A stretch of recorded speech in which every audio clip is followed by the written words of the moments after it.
මේ තියෙන්නේ Huawei ලගේ අලුත්ම Huawei Mate X7 කියන foldable device එක.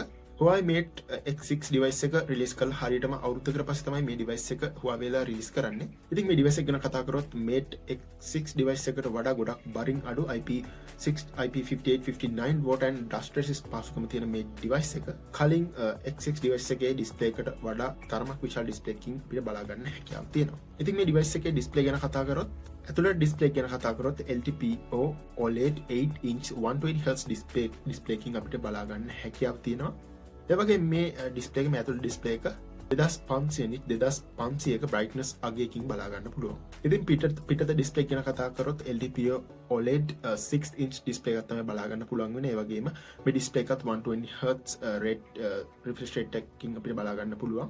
මේ display එකේ brightness level එක මේ display එකේ brightness level එක ඇතුළේ display එකට වඩා වැඩි nits 3000ක brightness level එකක් මේ පිටත display එකට ලබා දීලා තියෙනවා.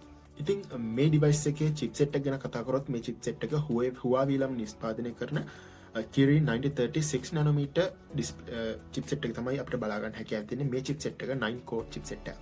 ඉතින් මේ device එකේ storage එක ගැන කතා කරොත් 256 12GB RAM ඉඳලා RAM එක ඉඳලා 1TB 20GB RAM 20GB RAM දක්වා මේ device එකේ අපිට බලා ගන්න පුළුවන් storage පහසුකම්.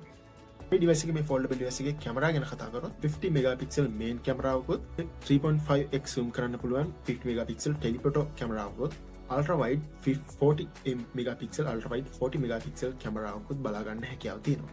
ඒ වගේම ඇතුළත සහ පිටත front cam එක විදිහට front cam එක 8 megapixel 8ක wide කැමරාවක් ultra wide කැමරාවක් අපිට බලා ගන්න හැකියාව තියෙනවා.